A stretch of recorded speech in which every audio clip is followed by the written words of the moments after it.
네, 네. 여기 한번 도전해 보시죠. 이밸류에이션은 분석을 네. 매기는 거고, 어세스먼트. 어세스먼트는 분류하는 거가. 사실 답이 다 나와 있지만은 읽을 시간이 없죠? 답이 뻔히 나와 있는데 읽을 시간이 없어요. 이밸류에이션은요, 결과를 평가하는 거예요. 결과를 평가하는 거예요. 어세스먼트는 잠재력을 평가하는 거예요. 예. 그러니까 우리가 리더십의 영향 평가라고 하면 이 사람이 어떤 영향을 갖고 있다 말씀하신 SABC라고 한다면 그것은 이밸류에이션. 이 사람이 어떤 잠재력이 있다 라고 할 때는 그것은 어세스먼트라고 해요.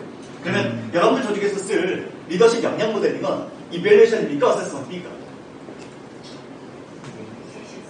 어세스먼트죠. 그러니까 지금 현재 갖고 있는 리더의 고성과자들의 행동 특성을 잘 발견해서 그것을 어떻게 해요? 그걸 잠재적인 그 리더분한테 집중을 해서 어떤 사람들이 이런 잠재력이 있는지 그걸 확인하고 싶으신 거잖아요. 그러니까 우리는 뭐예요? 이밸류에이션이 아니라 어세스먼트예요. 그래서 영양 모델은 기본적으로 어세스먼트에 좀 더 가깝다. 왜? 잠재력을 평가하는 거니까. 자, 그러면 우리가 역량이라고 할 때 그 역량이 도대체 뭐냐 이거예요. 기존에 역량 말고도 뭐 능력도 있고 스킬도 있고 뭐 다양한 표현을 쓰는데 왜 하필이면 역량이냐? 이 표현이 도대체 왜 나왔냐? 이걸 말씀하신 분이 바로 성격심리학자예요. 성격심리학자인 데이비드 맥클러랜드. 하버드에 계십니다. 이분이 가장 유명한 인물이 바로 성취욕구. 인간의 욕구는 세 가지죠. need for power, 권력욕구, need for affiliation, 친화욕구, need for achievement, 성취욕. 그리고 이분이 가장 중요시 여겼던 인간의 욕구. 그게 바로 need for achievement. 그래서 이분의 이론을 세 가지 욕구 이론 이렇게 얘기하지 않고 성취욕구 이론이라고 얘기하는 이유가 바로 이분이 갖고 있었던 가장 큰 관점이 어디에 있기 때문에 인간다움, 인간의 잠재력 다 어디에 있다고 믿었기 때문에 need for achievement에 있다고 믿었기 때문에 그래요. 자, 원래 achievement에 관심이 많았던 사람이겠죠. 왜 이걸 맨날 연구했던 성격심리학자니까. 자, 그러면 인간의 한번 트레이트 중에서 뭐 이분이 보기에 achievement 욕구가 강한 사람들이 성과를 되게 잘 내더라는 거예요. 그래서 이분은 어디에 자꾸 불려다니시냐면 미국의 CIA나 이런 좋은 기관들 있잖아요. 요 기관에 잠재 후보군들, 리더들 영향평가하고 보고 왜? 얘들이 리더 for achievement 수준이 얼마인지 그걸 확인하고 싶어 했으니까. 이분이 이제 혼자서 일하기 너무 힘드시잖아. 그래서 컨설팅 펌을 하나 꼈어요. 걔들이 바로 헤이그룹이야. 그래서 헤이하고 같이 뭐 했냐면 이런 연구를 해봤더니 처음에 원래 그 리더가 성과가 좋은 리더들을 걔들을 걔들이 이제 뭐가 되는 거예요? 얘들이 이제 하이 컴피턴스 그룹이 되는 거예요. 고성과 그룹이 되는 거예요. 자, 근데 얘들이 당시에 미 국무성에서요. 전 세계에 파견을 보냈어. 누구를 보냈겠어요? 만약에 냉전시대 좀 지났으니까 굉장히 핵심 인재들을 어디를 보내야 돼? 여기 중요한 지역을 보내야 될 거 아니에요. 예를 들어서 한국에 파견 나온다. 그러면 미국에서 진짜 똑똑한 놈들, 성과 잘 내는 애들, 걔들 보낼 거 아니에요. 걔들을 보냈는데 걔들이 어때? 성과가 개판이야. 아니, 여기서는 분명히 잘 나갔는데 왜 여기서 이렇게 망가지는 거야? 뭐가 잘못했어? 준 거가 잘못했어, 준 거. 이게 크라이티언이라는 게 여기서 나온 거예요. 이번엔 이제 모든 심리학자가 통계학자이기 때문에 통계적으로 봤을 때 준 거가 잘못되면 앞에 있는 사람 변수가 준 거 변수를 예측해 주잖아요. 이렇게 영향을 미치잖아. 근데 요게 잘못되면 이 앞에 있는 걸 밝혀낸 게 아무 의미가 없어지죠. 그래서 어디서부터 시작해야 돼요? 준 거부터 시작해야 돼요. 그 준 거는 어디서 봐야 돼요? 지금 미국 내에서 선거 잘 내는 사람을 봐야 됩니까? 아니면 해외에서 거기서 선거 잘 내는 사람을 봐야 되는 거예요? 당연히 해외에서 선거 잘 내는 사람, 그 사람들 특성을 봐야 될 거 아니에요? 그쵸? 근데 그게 잘못됐다는 거야. 야, 우리 여기서 미국 내에서 그렇게 정부에서 성과 잘 내고 똑똑하고 이런 놈들이 왜 가서 망가지느냐? 중국가 잘못됐잖아. 그래서 이분이 총 6가지의 역량이라고, 우리는 이걸 뭐라고 부르자? 역량이라고 부르자. 라고 하고 그 역량이 갖춰야 될 6가지 속성을 말씀하신 거예요. 그 6가지 속성 중에 제일 중요한 게 뭐예요? 준 거예요. 그래서 제가 지난번에 우리 조직의 역량 모델을 하는데 준거 변수가 뭐냐? 라고 여쭤봤을 때 역량 모델이 있었던 그 많은 그 기업들도 준거 변수에 대해서 뭐라고 말씀하셨어요? 타스크 퍼포먼스다. 이렇게 말씀하셨단 말이에요. 제가 뭐라고 그랬어요? 그거 맞아요? 좀 확인됐잖아. 그러니까 사실 우리가 역량 모델이 있대요. 역량 모델 뭐예요? 그러면 우리 조직의 역량 모델은요. 요거예요. 이렇게 말씀하죠. 그게 도대체 뭘 예측해주죠? 성과를 예측해줍니다. 그 성과가 뭐예요? 구체적으로 속도가 뭡니까? 도대체 이건 뭘 어떤 증거를 제줍니까? 라고 여쭤봤을 때 제대로 답변한 사람들이 없었어요. 이 질문은 사실은 어디 가서 질문해도 다 비슷한 결과가 나올 거예요. 사람들은 뭐에만 관심이 있냐면 우리 고성과 리더들이 어떤 공통적인 특성을 갖고 있을까? 여기에 관심을 갖고 있는 거지. 도대체 그 고성과가 뭔지, 구체적으로 뭘 측정하고자 하는 건지에 대한 관심은 마치 처음 영양 모델이 나왔던 그 시대만큼도 못한 뭐 그런 경향이 없지 않아 있긴 합니다. 되게 재밌는 결과죠. 여튼 제일 중요한 건 뭐예요? 준거예요. 영양 모델을 얘기할 때 뭐부터 우리는 생각해야 돼? 시작은 준거예요. 이것을 타스크 퍼포먼스, 업무 성과를 볼 건지 또 뭐 요즘 되게 조직마다 첨예한 이슈가 있잖아요. 뭐 그런 이슈들. 뭐 예를 들어서 quiet quitting, 조용한 사직. 이걸 낮은 걸로 볼 건지, 턴오버 인텐션, 뭔가 이지구도 이런 게 낮은 걸로 볼 건지 이거 다 선거거든요. 다 결과식이잖아요. 다 크라이테리언이에요. 근데 이게 도대체 뭔지를 밝혀내고 난 다음에 그 다음에 뭔가 영향을 얘기해야 되는데 이게 뭔지도 모르는데 이게 바뀌면 얘가 바뀌잖아. 그렇죠? 그래서 준거를 명확하게 두는 것은 그 어떤 거가 더 중요하다라는 게 영양 모델링의 핵심 중의 핵심이었어요. 기억하셨으면 좋겠습니다. 그리고 어쨌든 여러 가지 정의는 있지만 그 정의 중에서 핵심적인 건 뭐예요? 성공적인 직무 수행, 즉 고성과의 고성과. 고성과의 영역은 이 사람이 갖고 있는 어떤 개인적인 어떤 영향으로 고성과를 설명할 수 있어요.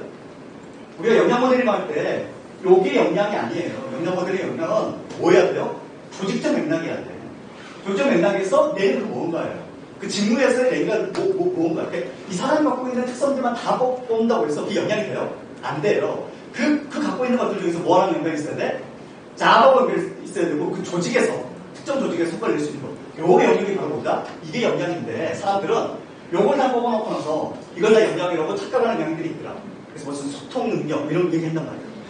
근데 소통 능력은 사실은 여기보다는 여기 있을 가능성이 훨씬 더 높은 거예요. 이제 아까 보여드린 요 스탠스의 빙산이에요. 그래서 위에 있는 것들은 빙산 위에 있는 것들 있고 아래에 있는 게 얘는 특질, 자질, 파이트예요. 이 트라이트가 위에 있는 지죠. 그리고 얘들은 쉽게 훈련을 통해서 개발할 수 있지만 아래쪽에 있는 것은 얘는 개발이 불가능하죠. 또 어렵거나 불가능하죠. 그래서 이것들 잘 살리려면 뭐가 필요해요? 시츄에이션. 그래서 보세요. 아까 안에 스팀링도 마찬가지예요. 정직 경선성이 우리 조직에서 어떤 조직? 우리는 되게 윤리경영, 이거 되게 중시역경. 그러면 H가 낮은 놈들이 그 조직에 있다면 뭐 해야 돼요? 스트렝스를 세게 줘야죠. 그래서 윤리경영 뭐야? 원 스트라이크 아웃 이런 제도. 그래서 한 번만 니들 뭐 어디서 리베이트 받고 뭐 사고 치고 너 무조건 짜는 거야. 뭐 이러면 강도가 세잖아. 그러면 H가 나중에 있는 트레이트가 나와야 나와요. 안 나오겠죠. 그런 거예요. 그러니까 이게 이 트라이트는요 상황의 강도를 조정하면서 이것을 나오게 하거나 그렇지 않게 하거나 이 방식을 쓰거나 혹은 내가 갖고 있는 트라이트 중에서 긍정적인 것을 개발시키려면 뭐가 작업을 해줘야 돼요? 상황, 환경. 그래서 우리가 이걸 통성의 영역으로 생각하는 이유 중에 하나가 뭐냐면 원래 트레이트를 타고나는데 정직 경선성을 근데 상황이 뭐 우리가 사회 환경이 어떤 거? 윤리적인 사람들, 정직한 사람들이 그렇게 성공하는 사회야 라고 한다면 우리가 사회적으로 학습을 하면서 이런 걸 표현하는 게 내가 갖고 있는 트레이트 중에서 이걸 표현하는 게 우리가 살고 있는 이 대한민국 사회에서 유리하겠구나. 이러면 어떻게 돼요? 그러면 전반적으로 우리 사회의 풍성이나 성품 수준이 높아지겠죠. 그렇잖아. 근데 인생 한 방이다. 네가 아무리 고생해봤자 저기가 거기 줄 잡는 수는 끝난다. 줄 잘 사는 게 최고다. 검찰 다니 있어? 없으면 다 줘. 이러면 이제 우리 맛이 가는 거야. 그런 겁니다. 이제 영양학식은 뭐예요? 이게 베이스 컴피턴스가 있고 디퍼런시에이팅, 차별화된 영향이 있는 거예요. 우리가 만약에 이게 다 영양은 아닌 거예요. 이 영양 요소도 베이스군요. 그냥 알고리즘 퍼포먼스가 될 뿐이에요. 하지만 차별화된 요소가 있다면 이걸 벤 다이어그램으로 나타내면 영양을 이게 평범한 사람들도 뭔가를 갖고 있겠죠. 모성과도 뭔가 갖고 있을 거 아니에요. 그걸 겹치는 것도 있을 거 아니에요. 요걸 뭐라고 불러요? 얘가 베이스 컴피턴스예요. 그럼 디퍼런시에이팅, 차별화된 영향은 뭐예요? 요거죠. 그러면 저 중에서는 어디에 더 관심을 가져야 돼요? 1번이 2번이에요. 2번이에요? 일반인 진보 조직이라면 일반을 좀 더 관심을 가지고 그렇게 해서 영향을 키워줘야 되는 거죠. 자, 이제 고얘기니까 프라이티 드렸고 또 어느 정도 얼추 다 얘기 드린 것 같은데. 그래서 이렇게 프라이티 관련된 조언들은 그렇게 별 의미 없는 조언들이다. 왜? 타고나니까. 이건 말씀드려요. 그러니까 이 아웃컴하고 아까 말씀드렸잖아요. 중과가 다 정해져요. 그 중거에 맞게끔 뭐가 있어야 돼? 인과관계가 되게 분명해야 돼요.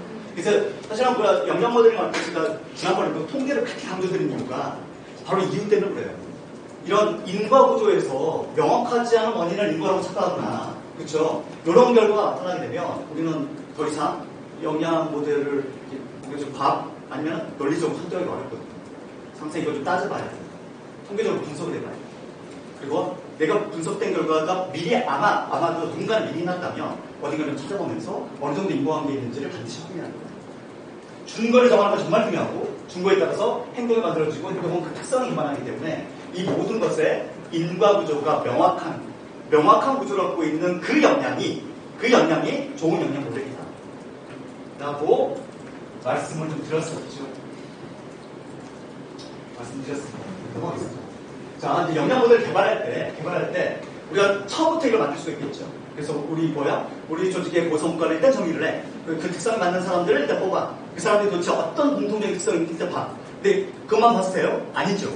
또 저성과잖아. 평범한 사람들이 갖고 있는 것도 비교해야죠. 그리고 얘들도 갖고 있고 얘들도 갖고 있어. 그건 일단 돼. 그리고 얘들만 갖고 있는 차별화된 영양, 거기에 집중해서 영양 모델을 개발하는 거예요. 그게 새로운 영양 모델을 개발하는 방법이에요. 그걸 좀 디테일하게 풀어서 얘기하면 이런 프로세스를 얘기할 수 있는 거고. 자, 그러면 검증된 영양 모델을 시작한다. 이건 뭐예요? 우리 조직이 이제 영양 모델을 하고 싶어. 근데 우리랑 비슷한 비즈니스를 하고 있는 애들, 걔들이 성과가 되게 잘 되고 있단 말이야. 걔들 리더십 영양 모델을 봤더니 이런 거 쓰고 있어. 그러면 우리는 어때? 걔를 가져와서 모디파이 시키면 되잖아요. 약간 수정하면 되잖아요. 그쵸? 그거 하면 될 거 아니야. 그렇게 하는 방법이 있다. 자, 그러면 어느 게 더 유리할까? 이 생각을 좀 해볼 필요가 있죠. 어느 게 유리할까요? 지난번 오셨던 분들은 제가 너무 많이 말씀드려서 이미 알 것 같고. 이제, 어느 게 더 유리할까요? 이게 더 유리할까요? 새로운 영양모델? 조직마다 다 다르고 어떤 특성이 다르기 때문에 이걸 반드시 확인해야 됩니다. 이건 이론적으로는 옳은 주장이에요. 제가 이제 지난번에 뭘 말씀드렸잖아요. 자료는 나중에 혹시 필요하신 제가 이번에 오신 분들한테 자료는 다 드릴게요. 이렇게 해서 만들어진 결과가 이걸 가지고 만들어진 결과가 차이가 크다면 예를 들어 봤습니다. 그렇죠? 근데 이렇게 만들어진 결과와 이렇게 만들어진 결과가 유사하다면 굳이 우리가 돈 써가면서 자원 써가면서 이렇게 할 이유가 없죠. 그렇죠? 이걸 이제 누가 반복했겠습니까?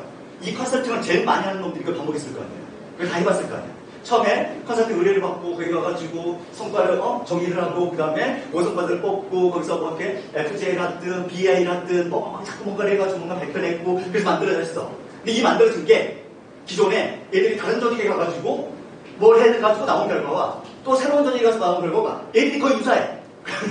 그러면 이게 무슨 얘기예요? 굳이 우리가 이거 할 필요가 없다는 얘기잖아요. 그래서 제가 이제 지난번에 회의의 보고서들 몇 가지 보여드렸고, 왜냐면 회의가 이걸 제일 많이 하는 겁니다. 지금도 제일 많이 하고, 물론 회의가 지금 컴퓨터에 이게 흡수가 됐기 때문에 지금 KF 컴퓨터를 얘기하지만 이게 제일 많이 하는 겁니다. 제가 지난번에 여러 보고서들 보여드렸잖아요. 보고서들이 차이가 큰가요? 비슷하잖아. 그래서 이론적으로 이게 맞지만은 굳이 이렇게 할 필요가 없다라고 제가 말씀드렸죠. 그래서 우리는 뭐가 중요한데? 컴퓨터에 의해서 전형적으로 나온 그 팩터들, 그들만 잘 정리해도 여러 조직의 리더십 영양 모델을 만드는데 전혀 어렵지 않다. 그럼 이건 검증은 필요하죠. 우리가 이걸 잘 만들었는지 그런지 아닌지는 검증은 필요해요. 검증은 필요하기 때문에 검증하는 방법에 대해서도 통계적 기법을 제가 설명을 드렸었는데 기억하면 좋겠지만 못 기억하고 있었고, 그래서 전형적인 게 이런 거예요. 이게 가장 전형적인 거예요. 그러니까 이걸 좀 더 개념적으로, 좀 구체적인 개념적으로 얘기하면 가장 전형적인 네 가지 팩터가 있어요. 회의가 저기서 해보고 여기서 해보고 온갖 다른 보고서들을 쭉 봤는데 얘들이요, 비즈니스는 달라도 어떤 때는 뱅킹이야, 또 어떤 때는 IT야, 또 어떤 때는 마케팅이야. 비즈니스 달라. 결과 비슷해. 자, 보세요. 또 어쩌고 하는 거 보면 미래예요, 미래. 계획하고 비전 만들고 그쪽 드라이브 걸고 요 능력이에요. 두 번째 리더십은 현재 성과를 내는 그 측면이야. 세 번째 필수는요, 사람 관리죠. 마지막 셀프는요, 자기 관리예요. 리더로서 이 네 가지가 정말 중요하죠. 특히나 네 번째는 다크 트레이트랑 관련이 있어요.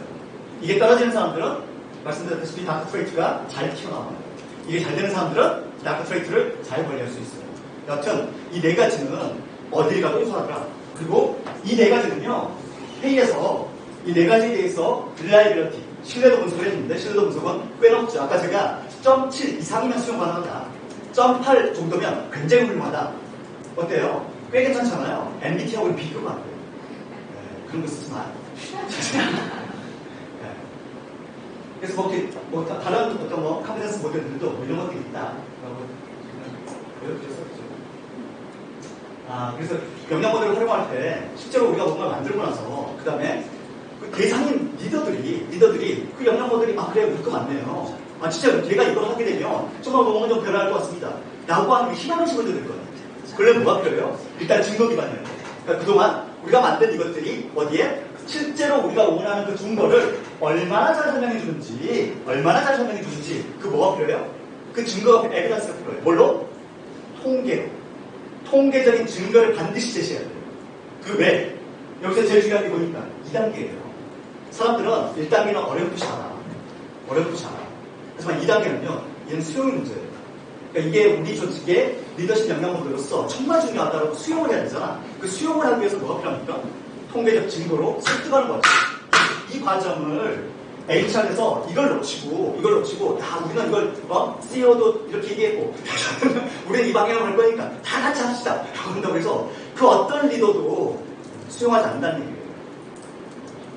그래서 제가 계속 지난번에 통계 좀 알아야 되는데 이런 말씀을 했는데 다 이런 이유 때문에 그렇습니다.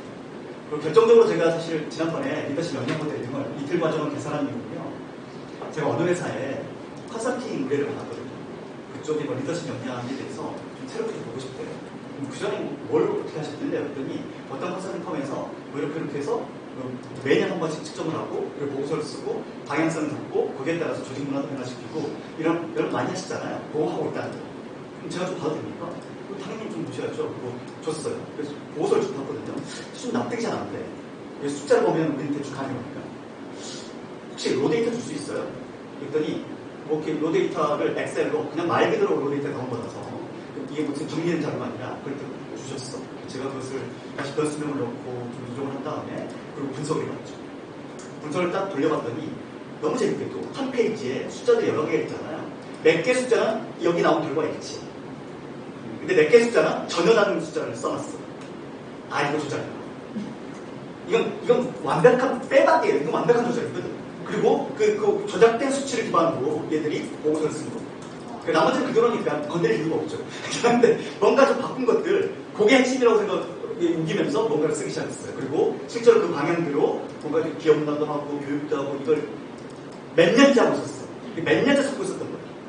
이 조직이 몇 년째 찾고 있었어요. 그리고 영양 모델 자체도요, 너무 인사이트가 없어. 이게 이 조직에서 이 리더들이 이걸 수용할까? 구성원들이 이런 얘기 들으면, 진짜 우리 조직의 리더들의 어떤 전형적인 고성별 리더의 어떤 그 표상이다. 라고 사람들은 그렇게 인정해 줄까? 제가 보면 절대 그런 게 아니었거든요. 일단, 기본적인 네 가지 구조 조치도 못 맞췄고, 아까 제가 보여드린, 그리고 내용 자체도 너무 어접하고, 모델도 이건 너무 인사이트가 없고, 심지어는 통계도 조작하고, 제가 이제 뭐라고 말씀드렸냐면, 왜 이런데 속냐, 이걸? 도대체, 거기, 박사는 없어요. 근데, 석사 애들도 많고, 또 HR, 임원은 지금 박사학위 하고 있더라고. 상담 심리학 하고 계시더라고요. 요즘 꽂히셨나봐. 그래서 HR 임원 그거 하고 있지. 나름 어쨌든 심리학에 대해서 지식이 전문한 사람들이 아니야. 통계를 모르는 사람들도 아니야. 근데 왜 이런데 왜 속냐? 도대체 그 속는 이유를 모르겠다고. 그러면서 제가 뭐라고 그랬냐면, 일단 제가 이건 잘못된 말 하나씩 좀 지적해 드릴게요. 그리고 다음에 다시 할 때는요, 우리 그냥 스터디를 하시죠. 그러니까 이걸 제가 만들어드린 거 그냥 수용하거나 이러지 마시고요. 물론 나중에 제가 다 수정해 드리겠습니다. 그러니까 뭔가 좀 논리적으로 맞지 않은 그런 요인들이 들어가 있거나, 아니면 실제로 설명력이 좀 높은 요인들이 빠졌거나, 그런 것들은 제가 나중에 다 드릴게요. 하지만 일단 한번 직접 한번 해보세요. 그리고 통계도 제가 가르쳐드릴게요. 그렇게 해서 시작을 했는데 통계는 안 배워도 괜찮아요. 제발 그냥 의뢰를 할 테니 박사님들 알아서 해달라. 여기까지 우리 너무 불안하잖아. 하지만 이게 스터디는 함께 좀 해볼 생각입니다. 스터디 몇 번 했어요. 몇 번 하고 그리고 결과물을 보고자 피드백도 주고 그리고 현재 이렇게 진행 중에 있어요. 그리고 아무튼 뭐 이렇게 그쪽에 뭐 이렇게 HRM, HRD, 또 HRB1 또 이제 사장님도 좀 관심 있으셔서 지난번에는 사장님도 스터디에 들어오셨더라고요. 사장님도 뭘 모르시죠?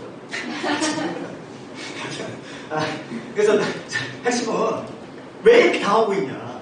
그거 왜 우리가 이렇게 당해야 되냐? 그리고 제가 그걸 분노를 제가 첫 번째 분노는 어디로 하시냐면 그 컨설팅 하는 분들 이 쓰레기 이놈들이 작은 회사가 아니에요. 그래서 일만 하면 알만한 분들 많을 거예요. 이놈들이 이런 조작질을 여기만 했겠냐고. 여기저기 다 했을 거예요. 근데 그걸 다 속고 있는 거예요. 왜 우리 대한민국의 HR 담당자들이 이런 걸 몰라서 기초적인 이런 개념이 없어가지고 이렇게 당황을 했어야 되느냐. 내가 울분을 토했죠. 그랬더니 저기 계신 엘리카님이 과정 하나 만드시죠. 좋아.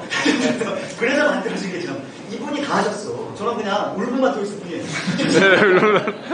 엘리카님이 그걸 이틀 과정을 만들고 사람 모집하고 그렇게 해서 그때 이렇게 다 모여가지고 그때 이 과정이 한번 이틀 동안 진행이 됐어요.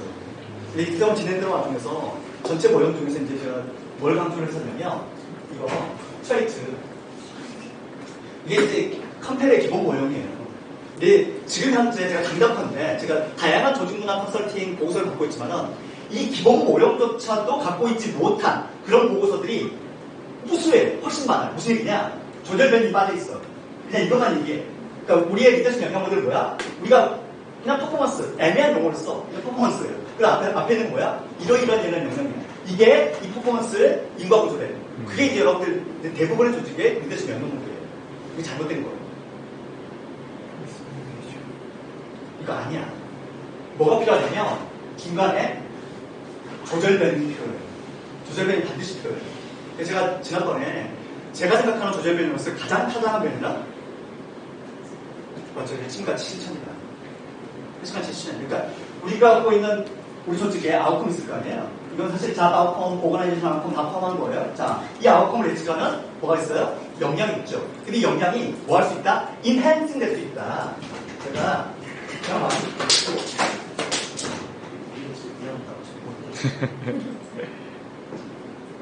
저처럼 설명드렸잖아. 그러니까 이게 내가 이게 성과야? 퍼포먼스야? 이게 영향이야? 컴피턴스야? 그 영향이 높으면 당연히 퍼포먼스 올라가겠죠. 근데 만약에 우리 조직의 핵심 가치가 우리 조직의 문화가 타당한 문화라면 이게 적합한 문화라면 어떤 일이 벌어져요? 이렇게 될 거 아니야. 이렇게 될 거 아니에요. 그러니까 이 타당한 이거 뭐야? 이렇게 될 거 아니야. 이 정서는 뭡니까? 로우 컴퓨터 이거 핵심 가치를 잘 추천하지 못하는 애들 걔들은 영향을 타고 해도 성과 낮을 거 아니에요. 얘들은 누구예요? 하이파이 핵심 가치가 잘 되는 사람들 그 사람들이 이렇게 나와야 돼요. 그래야지 우리 핵심 가치나 조직 문화가 가치가 있는 거죠. 그렇잖아요. 근데 만약에 이게 증명이 안 돼. 여기에서 그게 증명이 안 돼. 그럼 우리의 기업 문화나 조직 문화나 핵심 가치가 이거 뭐 이렇게 적합한 거예요? 아니면 그냥 남들도 다 하니까 그냥 갖다 놓은 거예요.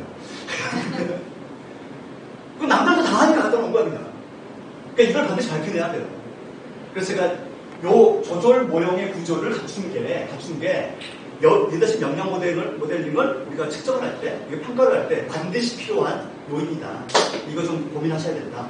그리고 제가 지난번에 조절하는 그 방법론까지 여러분들과 같이 통계 실습을 했었죠. 아무도 기억을 못하겠죠. 반복해야 돼요. 한번 해가지고 될 게 아니에요. 그래서 거기까지가 리더십 역량 모델이고, 사실 그 리더십 역량 모델이 확장이 되면 전반적으로 조직 역량이나 이렇게 확장해서 얘기할 수 있잖아요. 핵심 역량이 이렇게 확장해서 얘기하는 것도 학자들은 이미 다 접근해 놨다. 이미 다 많은 모형을 만들어 놨다. 뭐 이런 얘기까지 제가 드렸었죠. 그래서 지금 현재 그 컨텐츠 모델은 단지 어떤 리더십 역량을 목표하는 고수준에만 쓰이지는 않고 다양한 영역에서 역량모들이 쓰이고 있다. 왜? 역량은 뭐에 기반하니까? 트레이트에 기반합니다. 이게 다 트레이트예요. 트레이트야. 특히나 석세션 플래닝, 승계 계획, 승계 이거 있잖아요. 전형적인 트레이트예요. 그러니까 승계 계획을 예를 들어서 우리가 이렇게 팀장 후보군, 임원 후보군, 이렇게 승계 계획을 생각하잖아요. 그럴 때 언제 평가하는 게 가장 타당하냐? 언제 후보군을 선정하는 게 가장 타당하냐? 우리가 어떤 조직에서 하이 포텐셜, 하이프라고 그러잖아요. 그 집단을 언제 선택하는 게 가장 타당하냐? 이것도 어떤 구조에서 스트라이트 구조에서 이해하는 게 가장 좋아요. 실성할 때 하이 포텐셜 뽑을 수 있어요, 없어요? 없죠. 왜? 시츄에이션 스탠스 너무 세잖아. 그쵸? 만약에 승진 딱 임박했어. 뭐 이렇게 지금 이제 리더가 되기 바로 전 단계. 그때 후보군을 선택한다. 타당은 그렇잖아. 역시 마찬가지로 시츄에이션 스트레스가 너무 센 거야. 그쵸? 뭐 언제 선정해야 돼요? 우리 아까 훈련병 말씀드렸잖아. 훈련병이 있어. 훈련병이 얘들이 이제 그때는 다 똑같아. 다 바보예요. 다 바보가 되고 이제 어디로 가? 자대배치 받아. 자대배치 받고 얘들이 뭐 선거를 내요? 아니잖아. 그때도 어디 말이야. 뭐 해도 뭐 사고치고 이런 놈들이야. 고문관도 탄생해야 되거든. 관심사면 이런 놈들이 막 나와. 그러다가 좀 시간이 좀 지나면 언제? 그쵸. 한 3병 달고 1병 나고 3병 요 정도. 요 정도 되면 걔들 트레이스 나와. 예. 그러니까 뭐 이렇게 어떤 그 특기가 높은 애들은 거기서 먼저 특기를 잘 발현하고 내부 말에서 잘 생활하고 리더십 좋은 애들은 그때 나온단 말이야. 그런 놈들이 계속 가는 거야. 그쵸? 그럼 이걸 병장 때 공선장 이거 아니지. 병장 때 군대장 선생님 안 되고 언제 해야 돼요?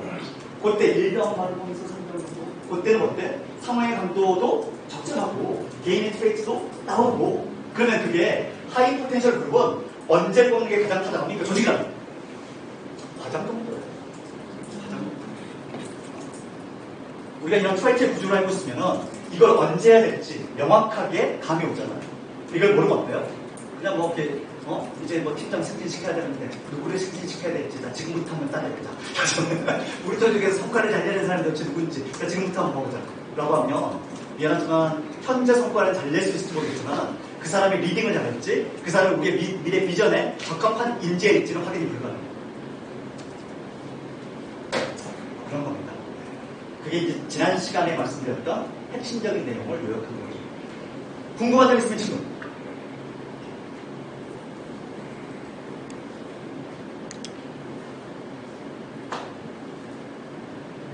네. 영양 질문 아니고 트랙트에 관한 네. 뇌과학적으로 다 증명이 됐다고 해서 예를 들어서 제가 뇌과학 MRI를 받으면 제 트랙트를 정확하게 당연하죠. 뇌표현은 뭔가 자극이 있고 자극된 뇌에 반응 패턴을 보는 거잖아요. 그게 이제 아까 도형의 2010인데 그런 내용들이 다 기재가 됐어요. 그런데 이제 선생님 질문하신 것처럼 잘 생각해 보세요. 여러분들을 FRI에 기계 집어넣으면 다 알 수가 있어. 근데 그걸 만약에 입사할 때 얘들을 다 거기 집어넣고 어떤 자극 주고 사진 보여주고도 어디 반짝거리는지 이러면서 그걸 측정을 해. 비용이 얼마나 말이 안 되잖아요.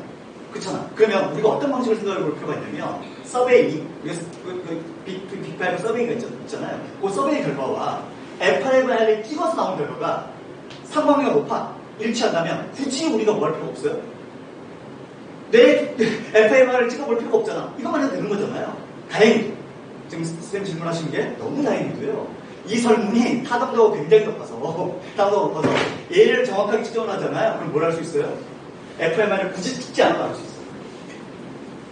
한 가지 좀 그냥 여러분들이 그냥 관심 있어야 할 만한 여기서 이제 빅5 중에 외향성 있잖아요. 외향성. 이건 밝혀내기가 너무 쉬워요. 여러분들 혀에다가 레몬 한 방울만 떡 떨어뜨리면 돼요. 그러면 여러분들이 이가 센지 약한지 알 수 있어. 너무 쉬워. 그러니까 여러분들한테 뭐예요? 레몬을 딱 하고 나서 그다음 뭐야? 신분비량 있잖아요. 신분비량이 그걸 측정을 하는 거예요. 이게 리트머스론 이런 걸 해가지고 측정하게 되면 그 양에 따라서 여러분들 외향성이 그대로 나와요. 그 뇌의 반응 패턴이라고 말씀드렸잖아요. 외향성은 뭡니까? 외향성은 뭐예요? 외향성은 여러분 뇌에서 뭐랑 연관이 제일 세냐면 도파민이라거나 신경전달 물질이에요. 얘랑 연관성이 제일 높아요. 그러니까 외향성이 높은 사람들은 뭘 추구해요? 자극을 추구해. 자극을 많이 추구해서 나온 거야. 내 쾌락 수준을 그 정도 수준으로 맞추고 싶어 하는 거예요. 그러니까 외부 자극을 찾아서 가는 겁니다. 그런데 내향형인 사람들은요, 그만큼 많은 자극이 필요가 없는 거야. 요만큼만 해도, 요만큼만 올라가도 뭐야? 난 충분한 거야. 근데 더 많은 자극을 주면 어때? 난 부담스러운 거지. 그쵸? 그 외향성이 높은 사람들은 더 많은 자극을 추구할 것이고, 내향성은 그 많은 자극이 필요 없고, 자, 이걸 뭘 보면 알아요? 침묵이야. 자, 외부에 자극이 떨어졌죠? 어떤 것? 레버이라고 할 때 내가 반응을 보이잖아. 이 반응이 침량이 많다는 게 뭡니까? 반응을 잘해준다는 얘기잖아. 이게 침량이 적다는 것은 더 많은 자극을 해줘야지 내가 침이 나온다는 얘기잖아. 자, 한번 잘 생각해봐요. 질문. 자, 우리가 보통 뭐 이렇게 입에 침을 튀기면서 얘기한다 라고 하는 것은 외향형의 상징입니까? 내향형의 상징입니까? 외향형의 상징이죠. 맞아요? 다 틀렸어요. 여러분들 이런 개념이 없어서 착각하시는 거예요. 분들 잘 걸렸어요. 쉬는 시간 해야 되는데. 오히려 외향형인 사람들이요, 침이 많아요. 자꾸 혀를 낼랜다는데 입을 다시고 이런 사람들 있잖아. 그 MB 예전에 이명박 대통령 연설할 때마다 맨날 이러시잖아. 이 부분은 뭐예요? 외향형의 극단적 외향형이에요. 자꾸 입에 침이 많은 거예요. 왠지 아세요? 아까 말씀드렸잖아. 내향형인 사람들은요, 작은 자극에도 이미 충분한 거야, 반응이. 그러니까 이미 침이 나와버렸어. 더 이상 많은 자극이 필요가 없는 거예요. 근데 외향형은요, 더 많은 자극이 필요하다니까? 그러니까 뭐예요? 이만큼 자극 가지고는 침이 부족한 거야. 더 많은 자극이 필요한 거야. 입에 침이 잘 가는 사람들이에요. 그 사람들이 외향형이에요. 입에 침을 튀면서 얘기하는 사람들이 사실은 타고난 내향형이지만 이 자리에서 본인한테 맞지 않은 그런 특성을 보일 뿐이에요. 제가 그래요. 저한테 맞지 않은 일을 지금 강의를 하고 앞에 서고 뭐 이런 거 좀 안 하고 싶어서. 그러니까 오늘 제가 첫 시간에 말씀드린 게 여러분들이 이제 역량 모델링에서 반드시 알아야 할 핵심적인 부분이에요. 그러니까 우리가 우리 저쪽에 리더십 역량 모델을 생각한다라고 할 때 이 기본 개념은 언제 어디서나 누가 딱 찔러도 이건 파이트예요. 우리가 진짜 중국어가 제대로 되는지 먼저 확인해야 됩니다. 그리고 이 역량이 트랙트를 잘 활용한 건지 그렇지 않은지 또 이걸 좀 검증하려면 중간에 뭔가의 조절변이 이런 걸 가지고 진짜 우리 조직에 맞는 그런 역량인지를 반드시 확인해야 된다. 그리고 그것들은 다 숫자로, 통계로 그렇게 설득할 수 있어야 된다. 이건 변함없는 진실이에요. 이건 맥클러랜드부터 지금까지. 중간에 이상한 컨설팅 하는 새끼들, 그놈들 농간을 치고 사기를 쳐가지고 이상하게 만들어놔서 그렇지. 핵심은 진실은 변하지 않았습니다. 쉬었다 하겠습니다.